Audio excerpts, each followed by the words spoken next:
right now on Full Custom Garage. Master metalman Ian Roussel brings his wild vision to the world of Volkswagen bugs. I built a couple radical bugs, and looking around, I'm seeing stock ones, nothing crazy. It makes me want to chop one up and build something really wild.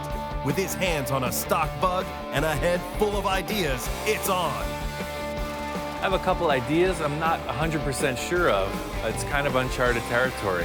I'm just going for it. I'm going to cut the whole car into pieces. You got to be a little reckless if you want to get the best stuff. And later, when Ian shifts gears into a different project, the pressure's on. These clients are buying the car sight unseen. I know that I've done my best work. I can only hope that they appreciate it.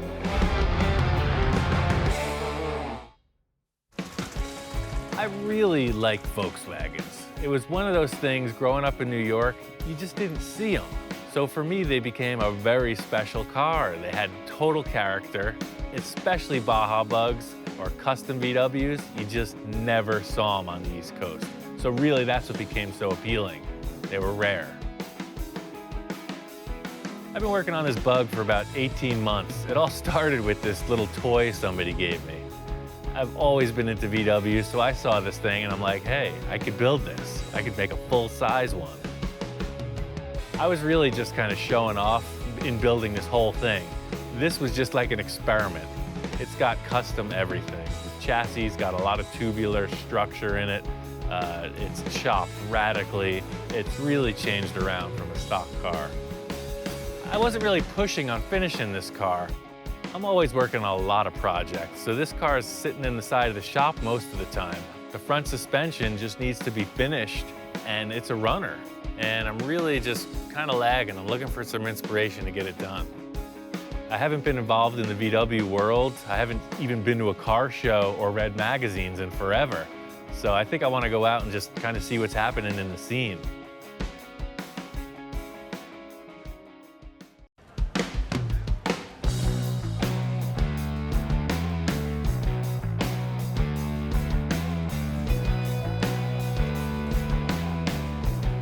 We're at the VW Classic in Irvine, California, one of the largest VW shows in the world.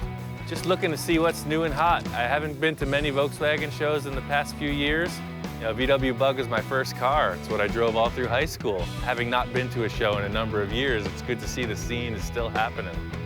I'm here looking at the swap meet for some parts for the build and definitely for some inspiration. This is an all VW show, so there's only VW parts at the swap meet. I specifically was looking for some cool rims, maybe some wheel adapters, and some headlights. Well, the most important thing in any swap meet is the footwork. Because nobody's advertising what they have, so you just gotta search it out. Things I'm looking for are typically in cardboard boxes or milk crates. They're not very showy, but you gotta find it. For me, this is shopping. I like stuff in cardboard boxes. I'm looking for shapes. Anything that's cool, you know, I have a mental registry and I'm flipping through it. If I see anything that looks like it'll fit, it's coming home. It's almost what we need. I was surprised how conservative the scene seems to have gotten. There was a lot of resto customs, basically like a restored car that's modified. And I guess that really just shows that these cars are becoming increasingly valuable. People aren't hacking them up the way I had seen in the 80s and early 90s. Every car that I'm building is kind of an artistic statement, and what I'm seeing here is really a big nod of respect to the factory engineers. Nobody's cutting these things up as crazy as I have been accustomed to seeing. Everybody agrees, most times it's the rim and tire combination that can make the car. The white and blue, it totally works. The body on this car is pretty stock, but obviously they went to town on the suspension. Looks like it's got a narrowed front beam, and I kind of like how it's all cambered out in the back end. It just looks like somebody squished it.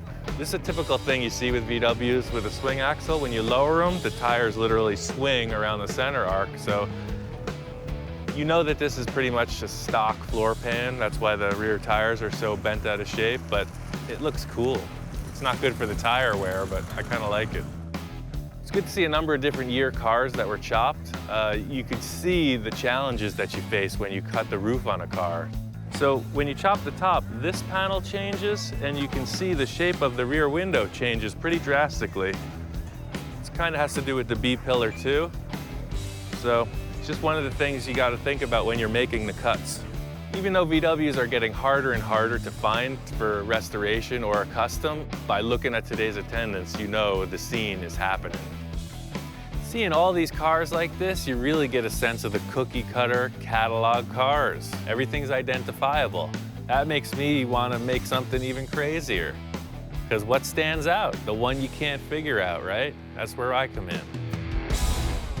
It's kind of funny. I went to this VW show to get inspiration to finish up the car I'm working on, but it got me charged up to go in a whole new direction.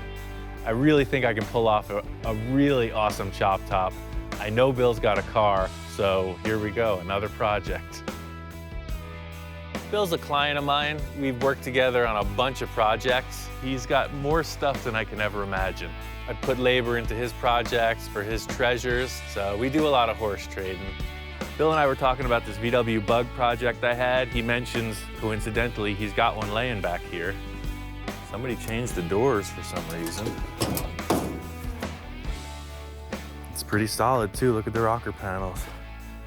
Southwest car. There's no floor pan, no kind of VIN tag of any type, so I really don't know what year this is. He said he thought it was a 64 or 65. It's in really good shape. This is a perfect start. Somebody stripped everything out of it. I don't have any carpet to remove. It's off of its floor pan. I have another floor pan at the shop I can put this on just to make sure everything is square.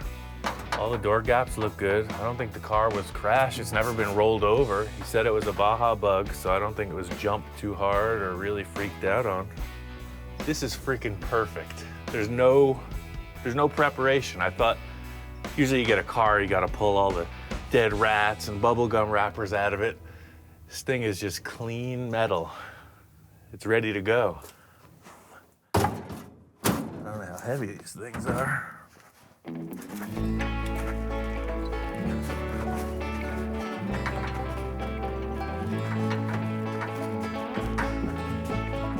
Whoa.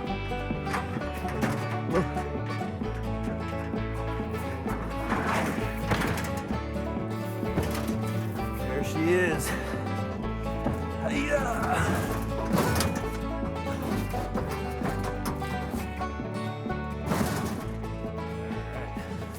Get this thing harnessed up, get her back to the shop. All right, let's get the heck out of here.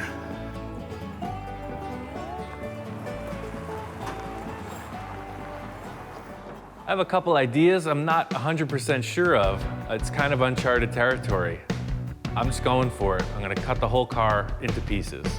It really helps me out to see a car on a chassis with rolling gear. That's the whole reason I pulled this stock VW pan in, just to get a look, a starting point.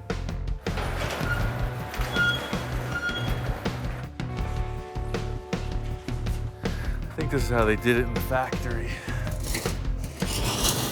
Back in Germany, I think this is how they assembled them.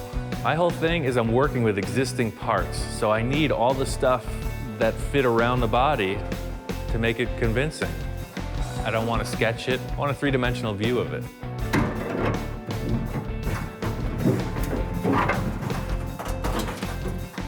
Perfect fit. Hard part about building this way is you're just stacking a lot of parts. I'm moving car bodies, tires, frames, it's a lot of work. Putting it on the floor pan, you see it. It looks like a typical Bug. Everybody's got one. It makes me want to cut it up, change it around. This is a good reference to see there's no weight in the car.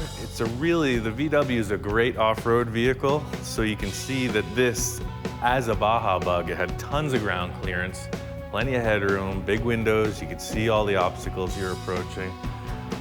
That's not what I want. It's a pretty tall car.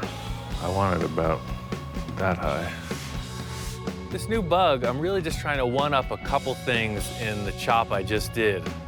Namely the windshield height and just the general appearance of it. There's a couple subtle changes, but I know I can move through this thing fast, and that's the whole plan. Just if I can reproduce this, maybe people will buy them. Maybe I can get better and better at it and sell them. I'm making this bug different than the blue one for a reason.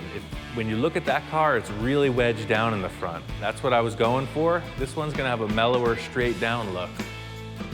I want this car to be really fast.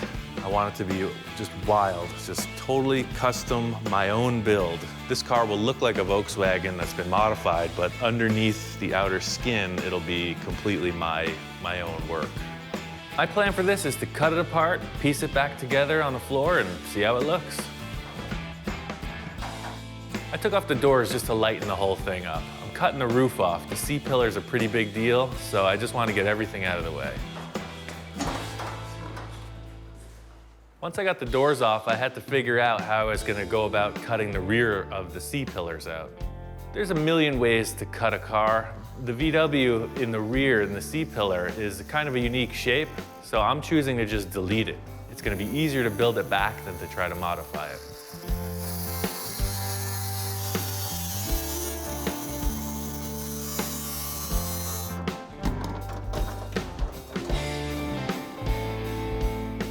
I needed to cut out the whole rear package tray. The reason is the body's narrower, so it's just fast for me to get it out of the way and build a new one.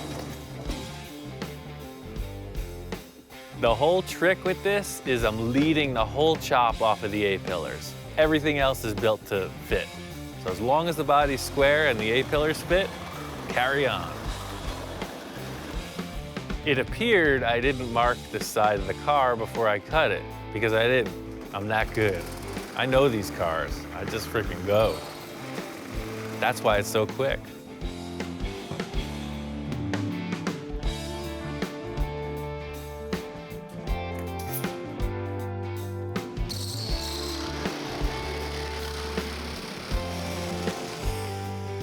There's two ways to chop a top. You can either widen the roof to fit the body, or you can narrow the body to fit the roof. And I found that narrowing the body is a lot easier.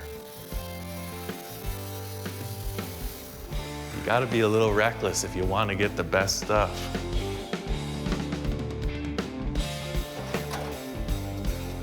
By cutting a car up and piecing and placing stuff, by mocking up pieces instead of like having a set definition of where you're going, it allows room for that little nuance, that thing that could potentially take it over the edge.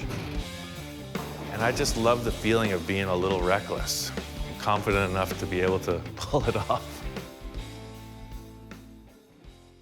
Now that I got the roof off, I'm just gonna get this chassis out of here. I wanna lay it out on the floor so I can really see how it looks.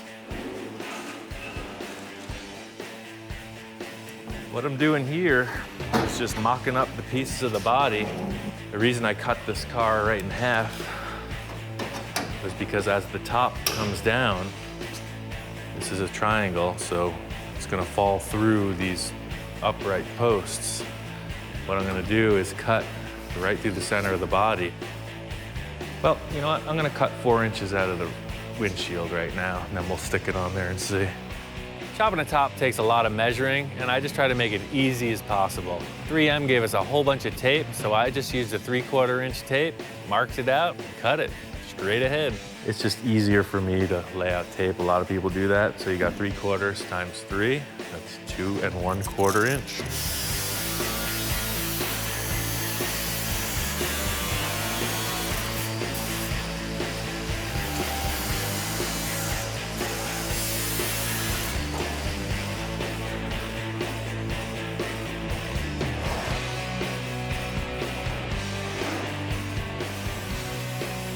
My aim here is to minimize the amount of finish work. I'm only chopping through the pillars so that there's less body work and finish time. If I was to cut the whole roof skin, it's a ton of hammer welding, Bondo, sanding, etc. By keeping these areas that I'm cutting pretty small, it's going to be a lot easier to finish up. So what I've been describing is as the roof comes down in height, these dimensions between the window openings get further and further from where they were. You can see on the inside here is 39 3/4. But now, where they come together, this inside is 41. So The lower the roof gets, the more mismatched they are. Most people will split the roof and make it wider to take care of that, but I like the idea of making the car smaller. Narrowing the body is really fast because you don't have to cut through that big dome in the roof. That's a huge welding procedure. Narrowing the body makes it fast. That's bottom line. My plan for this car right now is to have a front engine, so eventually all of this, or the majority of it, will be gone. But just so I can get a good look, I'm gonna trim it nice, put it together, and chop the hell out of it later.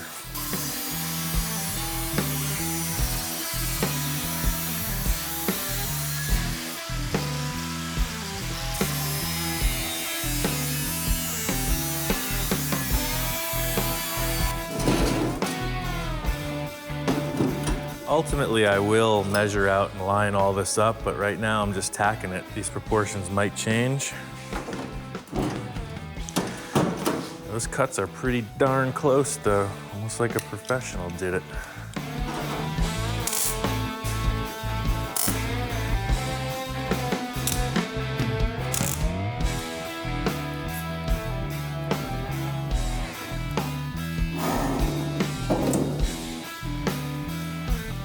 I'm gonna tack this up pretty strong because these are gonna be the lead off on the rest of the chop. It's a 4-inch chop in the windshield pillars. Yeah, I think that's perfect.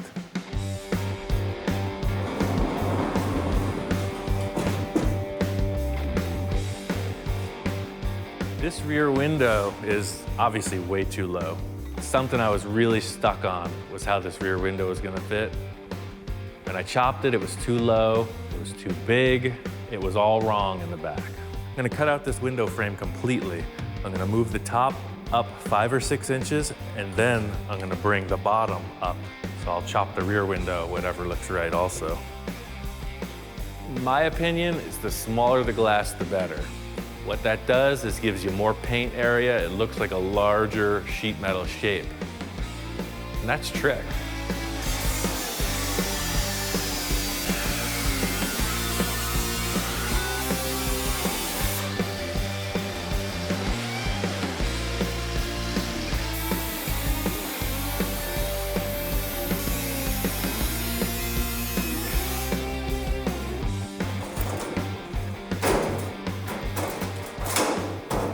See, it just brought the whole window frame up.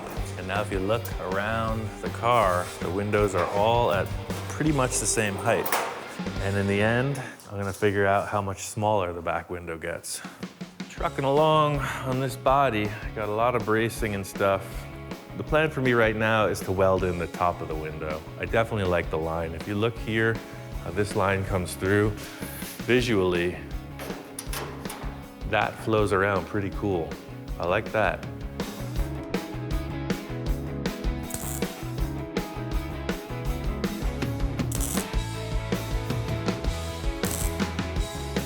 Taking a lot of time just to step back and look at it. It's all about the visual impact that it has. The window openings are very important to me. I think I'm just gonna cut these 2 little tail pieces off and stick a tire under there and look at it.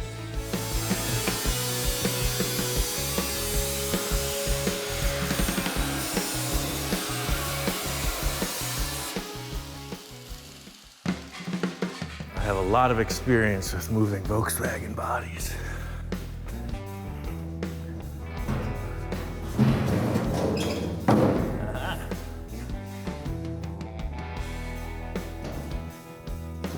So this is pretty much how I build everything.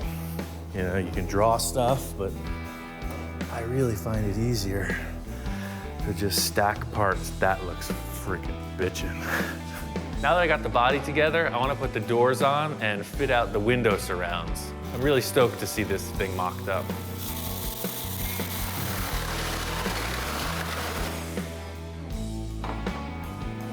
Put some doors on, see if that doesn't change the look.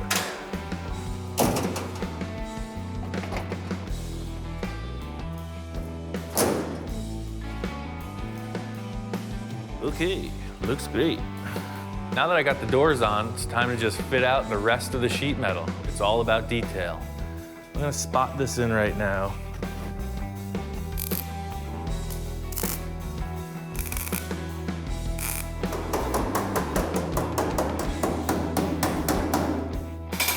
just trimmed off 4 inches from this upright to match the roof, and it's pretty close.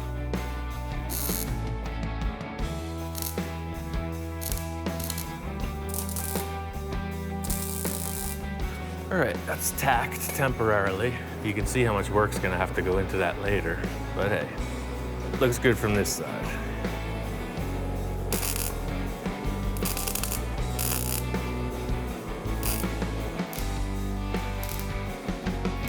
I'll weld all around the seams, then there'll be 2 little spot welds that hold the old sheet metal.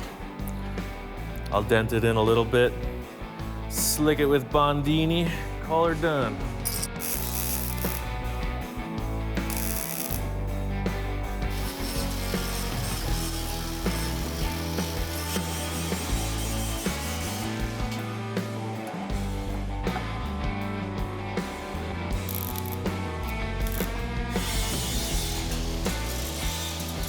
This is what makes the chop. It seems like a little detail, but the fit and finish is what really makes it count. Got the door top on, it's a ton of time, it's very close. All the outside is done. It looks great. I'm very happy with it. The whole deal with making this chop a little bit better than the other ones is making the windshield smaller. The early Beetles had a really cool front shape on the roof, and as the years progressed, the windshield got bigger and bigger. So me making a small windshield just makes it look older, which I consider cooler.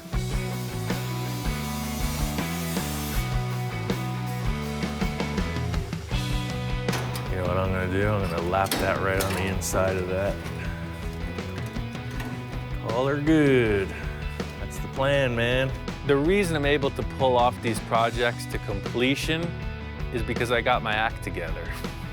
Even though I wing it with these projects, it's not like I'm freaking loose, 3 sheets to the wind, you know, just flying through it. This is all a disciplinary thing. You know, just because I act like I'm going into this all fun and frolic, it's all because I'm comfortable with it. So I'm just gonna sheet this really easy. I'll do a couple pie cuts here to bring that in, but that's later. Today's mission is just get that back window to this point.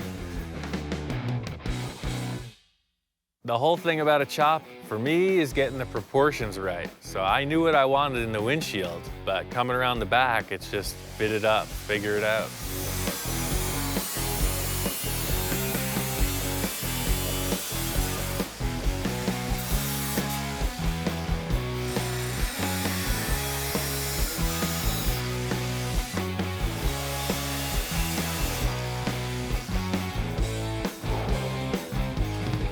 Every time I start a car, I'm just falling in love.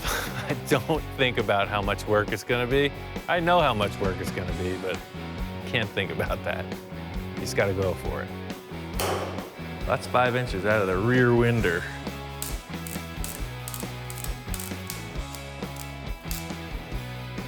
So the idea here is that this line is gonna roll right through.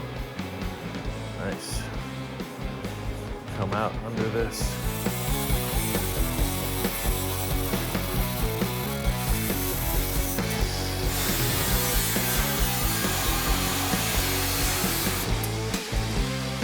Now the car looks like a chop top. That is perfect. So I got this Baja Bug hood from my good friend Don. He's got tons of stuff laying around. He had this fiberglass hood. I decided to use this fiberglass hood because it's a little shorter. Looking at the Blue Bug, the hood is really close to the ground. The fiberglass hood that I'm using is quite a bit shorter. It's from a Baja Bug, and I think it's just gonna look cool. The car's 2 inches narrower than it was, so the fiberglass hood's gonna have to get narrowed too. I'm just gonna cut a big V groove out of it and piece it back together. The pie cut, close her up, give her a clamp. All you fiberglass savvy guys, you can sit back, enjoy a cold beverage, and watch the clown go to work. While I was waiting for the fiberglass to dry, I just finished up the driver's side rear window and the B-pillar.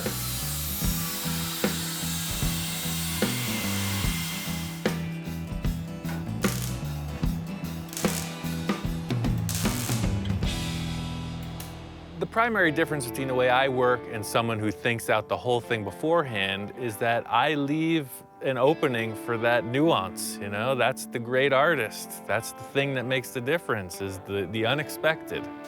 And I leave a lot of room for the unexpected. I totally get that my approach to this is not the standard procedure, but I've made it my whole career to be creative, and that's really what this is about. I don't want to have a job. I don't want to conform. I want to be creative. That's what I'm doing. That looks pretty good. Still gonna get a bunch more Bondo, hammer, dolly work, etc. But this is the metal fab. This is all the grinding and welding for the chop. The only way to explain if a chop looks good or not is to just look at it. It's really an individual take on it, you know? It depends what you're trying to do with the statement of the car. So I guess the worst case scenario is the windows are ill-fitting. You know, the lines look kinked, they're not smooth, and that's really what I'm trying to work past, just make it look factory. What you're witnessing here is the transformation of a VW Beetle into an awesome freaking hot rod. Now that it's laid out on the floor, this car is bitchin'. I think it's a keeper. There's always so many projects going on. I got this bug that I'm currently chopping, and it turns out there's a buyer for the blue bug. It's pretty crazy. I found a buyer randomly through word of mouth. This couple up in Canada heard that I built this car, and they want to buy it sight unseen. That's cool, but there's a bunch of stuff I gotta button up.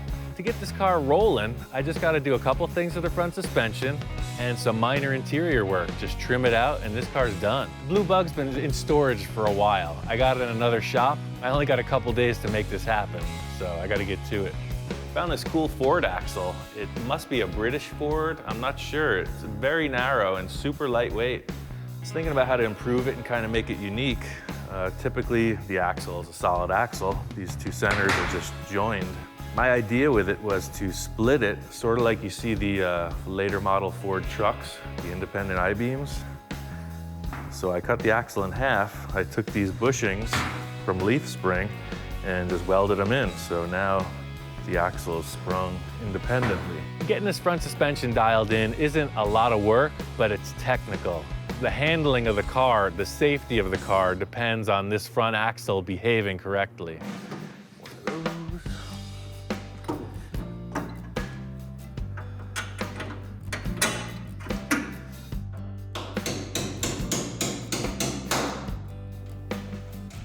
All the proportions of the car are different. It's 2 inches narrower than it was. So I thought maybe this little axle would fit the narrower car, but even still, when I set it up in mock-up, it just looked like it needed to be wider. So I split it in half. I built this bracket. You can see it's about, I don't know, 8 inches wider than it used to be. And now it looks like it belongs that way. I'm gonna use air shocks on this car to suspend it. Being that it's such a lightweight vehicle, I can get away with it. Most of the times you'll see a leaf spring with this setup, but I think air shocks are gonna be fine. So the air shocks just bolt in like this, kind of at a diagonal angle. But I'm not gonna hook them up to test this out because it's just gonna restrict the movement. But you can see how they just fit in.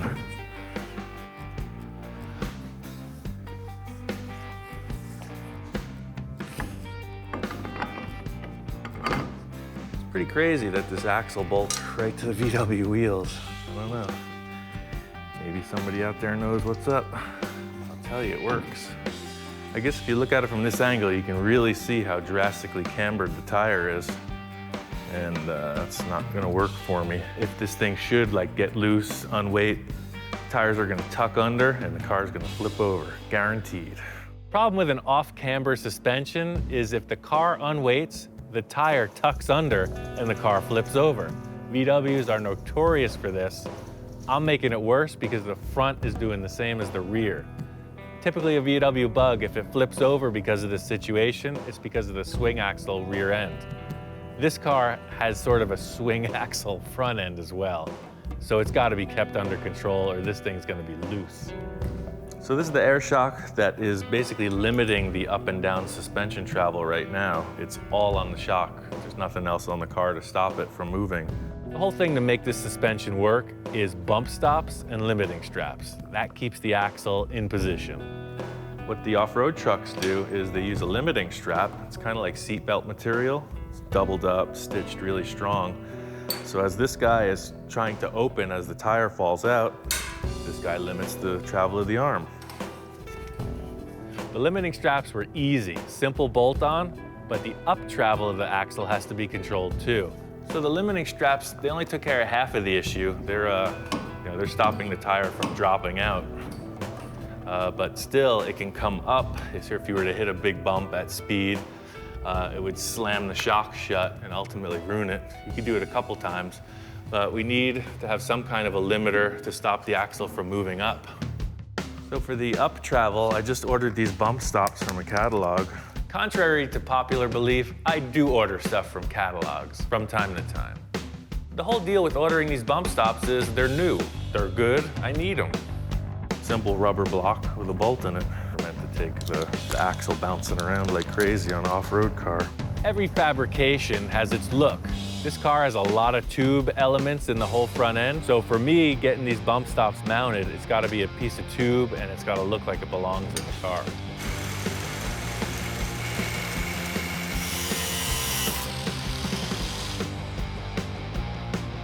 When you're fitting something into an existing structure, there's always some kind of loose ends to button up. This piece has to be really strong. The entire weight of the front of the car is transferred through one bump stop when it hits something. I ended up making all these gusset shapes to just be strong and also look good. I didn't want a bunch of loose fitting pieces. So really, I just wanted to make the thing look right and be strong.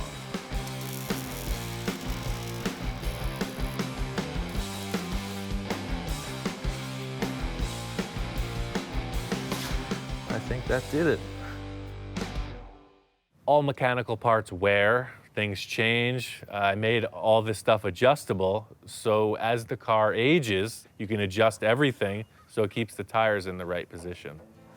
Yeah, so that's cool because they could be put into here at that height or locked all the way up, so it'll give you an adjustable bump stop. Pretty slick.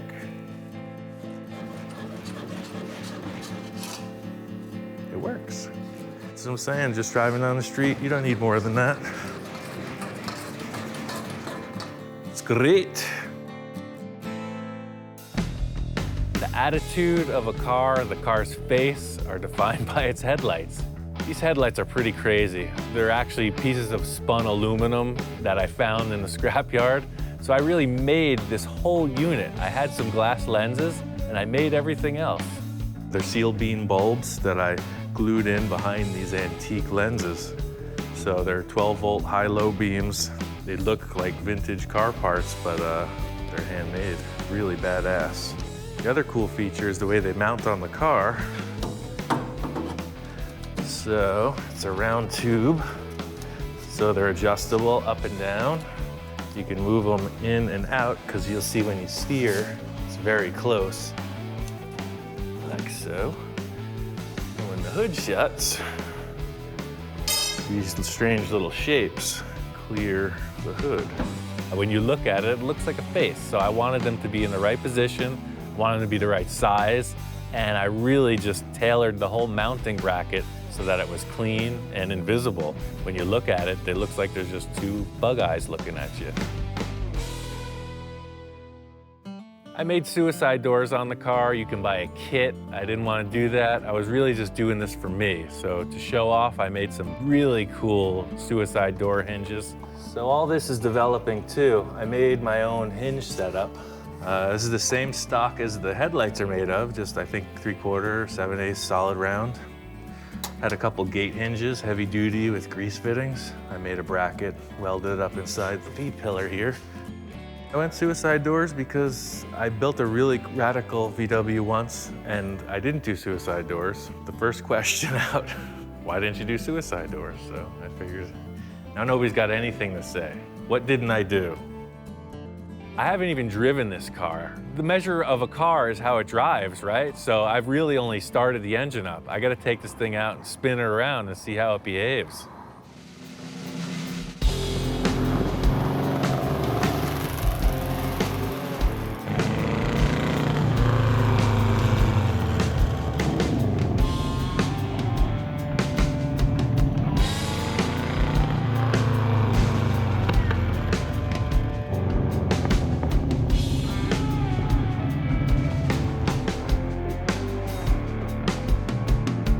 Car is a blast. The crazy thing about this car is it is like a go-kart. I mean, it's miniature inside. It's really sectioned down, but it's a ton of fun to drive. It handles awesome, and the 50 horsepower that it has really makes it appear to be a strong runner. It's a ton of fun. It's like a big kid's go-kart. I got this car in just under the wire. The clients are on their way down. They're road tripping all the way from Canada to pick this thing up. And I really haven't even had time to enjoy it. I get to drive it around the parking lot a couple times, and then it's in the trailer and off to Canada. I've been working on this car for about 18 months, and it's pretty cool to see somebody just say, I want your work, we'll take it. These clients are buying the car sight unseen. I got a deposit wired into my bank account, and all they've seen is pictures and video of the car. So I'm a little nervous when they show up. I really don't know what they're expecting. I know that I've done my best work. I can only hope that they appreciate it. The most flattering thing really is that they know of me. They know the cars I've built, and they really wanted a piece of my work. That's the ultimate compliment. Hello. Hello, Vivian. Nice to meet you. Nice to meet you, Right on. Vivian. So here's that thing. That's sick. Wow. That's crazy. Just crazy, man. My name is Mark Hayward. I'm from a little town outside of Vancouver, British Columbia, Canada. Thought we'd come all the way down to California and meet Ian and pick up that beautiful little gem we got sitting over there. Oh, man. But I fit. You're about 6'2", right? Yeah. Oh, yeah. This is gonna be all right, man. So this car here, I mean, I basically bought it sight unseen. It was just spur of the moment type of thing. Like I say, we corresponded on email, and he said, well, maybe you're interested in this Volkswagen I got. And he sent me a picture, and it was pretty much a done deal. I mean, how could you not? Just taking one look at that thing. It's phenomenal. Very excited about having the car in our collection. And now we can take it back up to where we live, and I know it's going to be a showstopper wherever we take it. And that's something that we enjoy. We enjoy going to the car shows and having a one-of-a-kind car. But the cool thing is when you're at the car show and you want to show off, you won't show everybody where the secret switch is, but you know, there's a secret switch under there, and then you just pop the doors like that to get in and out. Oh yeah, this is gonna just, blow some people away.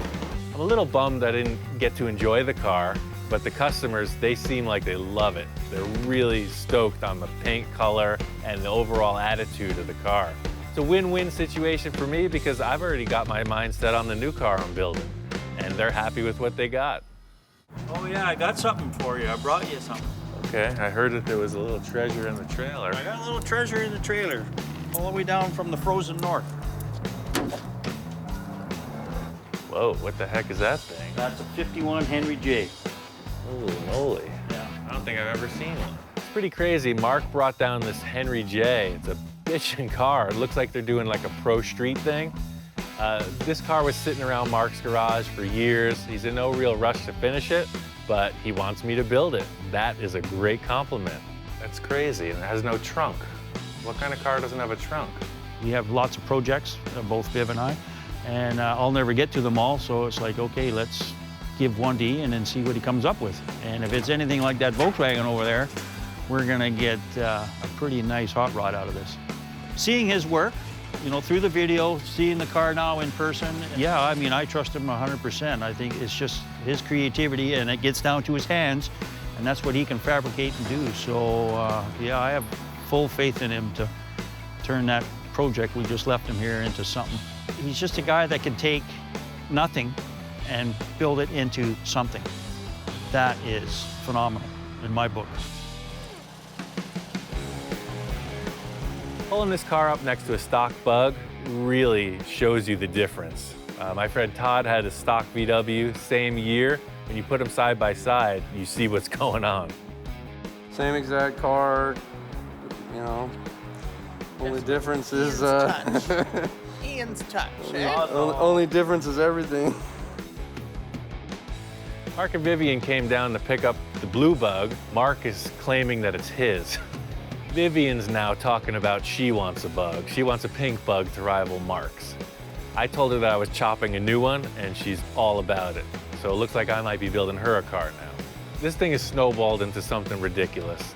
They're picking up a car from me, they brought a car down from Canada, and now Vivian's talking about wanting a pink Bug to rival Mark's. All I know is I got a lot of cars to build.